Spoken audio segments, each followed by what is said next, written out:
Vadapalani, July 20, engineering, science, technology రంగాల్లో ఉన్నత విద్య, ఉద్యోగ అవకాశాలకు కీలకమైన graduate aptitude test in engineering, gate 2027 పరీక్షల షెడ్యూలును, పరీక్ష నిర్వహణ బాధ్యతలు చేపట్టిన ఐఐటి మద్రాస్ సోమవారం విడుదల చేసింది.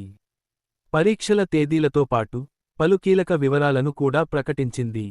గేట్ 2027 పరీక్షలకు సంబంధించిన రిజిస్ట్రేషన్ ప్రక్రియ కోసం ఆన్లైన్ దరఖాస్తుల పోర్టల్ ఈ ఏడాది ఆగస్టు నెలలో ప్రారంభమయ్యే అవకాశం ఉందని అధికారులు తెలిపారు. అభ్యర్థులు పోర్టల్ ప్రారంభమైన వెంటనే దరఖాస్తు ప్రక్రియను పూర్తి చేసుకోవాలని సూచించారు. గేట్ 2027 పరీక్షలు వచ్చే ఏడాది ఫిబ్రవరి 6, 7, 13, 14, 20, 21 తేదీల్లో నిర్వహించనున్నారు. ప్రతి పరీక్షా రోజు ఉదయం, మధ్యాహ్నం 2 సెషన్లలో పరీక్షలు జరుగుతాయి. ఈసారి మొత్తం 30 పరీక్షా పేపర్లు అందుబాటులో ఉండనున్నాయి. మారుతున్న సాంకేతిక అవసరాలను, పరిశ్రమల డిమాండ్లను దృష్టిలో ఉంచుకుని దాదాపు 5 ఏళ్ల తర్వాత గేట్ సిలబస్ను సవరించినట్లు ఐఐటి మద్రాస్ వెల్లడించింది. అలాగే 2027 సంవత్సరం నుంచి రోబోటిక్స్ అండ్ ఆటోమేషన్ పేరుతో కొత్త పరీక్షా పేపర్ను ప్రవేశపెడుతున్నారు.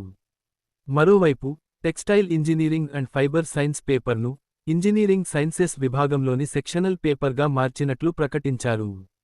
గేట్ ప్రశ్నపత్రాలు పూర్తిగా ఆంగ్ల భాషలోనే ఉంటాయి. అనుమతించిన పేపర్ల కలయికల ప్రకారం అభ్యర్థులు 1 లేదా 2 పరీక్షా పేపర్లను రాసే అవకాశం ఉంటుంది. దీంతో 1 కంటే ఎక్కువ విభాగాల్లో తమ ప్రతిభను నిరూపించుకునే అవకాశం లభించనుంది. పరీక్షల్లో సాధించిన గేట్ స్కోర్ ఫలితాలు ప్రకటించిన తేదీ నుంచి 3 ఏళ్లపాటు చెల్లుబాటులో ఉంటుందని ఐఐటి మద్రాస్ స్పష్టం చేసింది. దీంతో ఉన్నత విద్యలో ప్రవేశాలు, ప్రభుత్వ రంగ సంస్థల నియామకాలు, పరిశోధనా అవకాశాల కోసం అభ్యర్థులు ఈ స్కోర్ను వినియోగించుకోవచ్చు. అప్లికేషన్లు, హాల్ టికెట్, రిజల్ట్స్ కోసం సంప్రదించండి Gemini internet, Dhanalakshmi road, Hindupuram. ఇలాంటి మరిన్ని అప్డేట్స్ కోసం మా ఛానల్ను సబ్స్క్రైబ్ చేసుకోండి.